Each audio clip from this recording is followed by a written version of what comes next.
I'm Bushra Falak. I'm start class 9 NCERT chapter 7 exercise 7.2 जिसमें आज हम लोग क्वेश्चन नंबर 3 स्टार्ट करेंगे। तो क्वेश्चन नंबर 3 है कि ABC is an isosceles triangle in which altitude BE and CF are drawn to equal side AC and AB respectively. You show that these altitudes are equal. Altitudes का मतलब यहाँ पे है BE और CF को equal दिखाना है, ठीक है। तो यहाँ पे हम लोगों का ABC एक आइसोसेलेस ट्रायंगल है। It means AB and AC are both equal, okay. तो AB और AC दोनों इक्वल है और BE परपेंडिकुलर है AC पे और CF परपेंडिकुलर है AB पे, ठीक है। तो शो करना है BE और CF को इक्वल दिखाना है।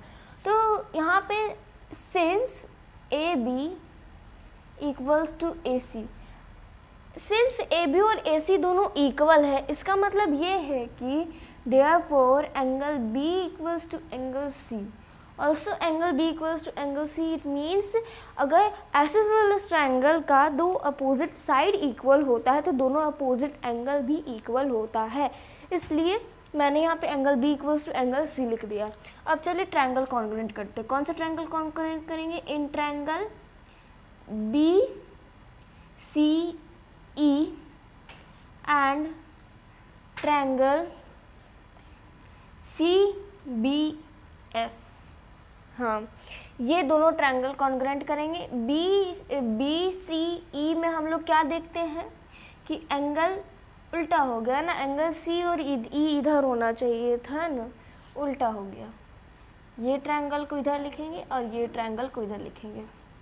एंगल CBF और ट्रायंगल BCE, जिसमें एंगल B जो है एंगल C के इक्वल है। ये हम लोगों ने प्रूव किया था, लिखेंगे प्रूव्ड एबव, हम लोगों ने ऊपर प्रूव किया था। अब ट्रायंगल CBF में हम लोग देखते हैं कि angle BFC equals to angle CEB, ये है 90 डिग्री, दोनों में 90 डिग्री है इसलिए, और BC इक्वल्स टू BC दोनों कॉमन है, तो यहाँ पे लिख देंगे common.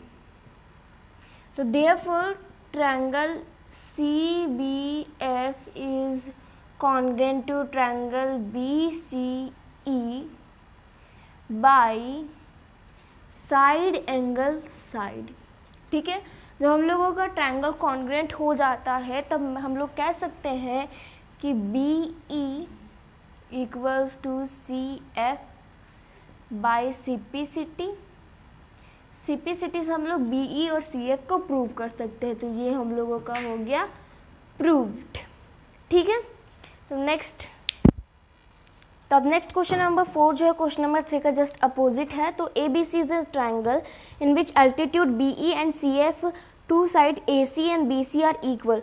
To show that triangle ABE is congruent to triangle ACF, दूसरा है AB equals to AC means ABC is an isosceles triangle, जिसमें अब हम लोग जल्दी से सॉल्व कर लेते हैं। ट्रायंगल का नाम लिख लेते हैं, इन ट्रायंगल ABE एंड ये वाले क्वेश्चन में कोई दिक्कत नहीं है, बहुत ही इजी क्वेश्चन है।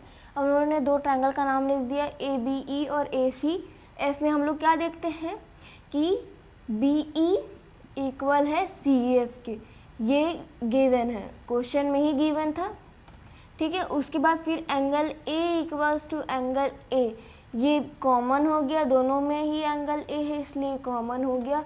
उसके बाद फिर angle BEA equals to angle CFA, ये जो है वो है 90 डिग्री ईच, दोनों में 90 डिग्री। तो therefore triangle ABE is congruent to triangle ACF, ये ट्रायंगल हम लोगों को कॉन्ग्रुएंट हो गया बाय एंगल साइड एंगल से, ठीक है। जब कॉन्ग्रुएंट हो गया तो हम लोग कह सकते हैं कि AB equal to AC by CPCT। फिर हम लोग क्या इसको लिख सकते हैं कि therefore ABC is N isosceles triangle. ठीक है, तो ये क्वेश्चन हम लोगों का बहुत ईजिली सॉल्व हो गया। ठीक है, तो अब क्वेश्चन नंबर 4 तक हम लोगों ने सॉल्व कर लिया है। तो अगर आप लोगों को मेरा वीडियो अच्छा लगे तो आप मेरे चैनल को सब्सक्राइब कीजिए, लाइक कीजिए और शेयर कीजिए।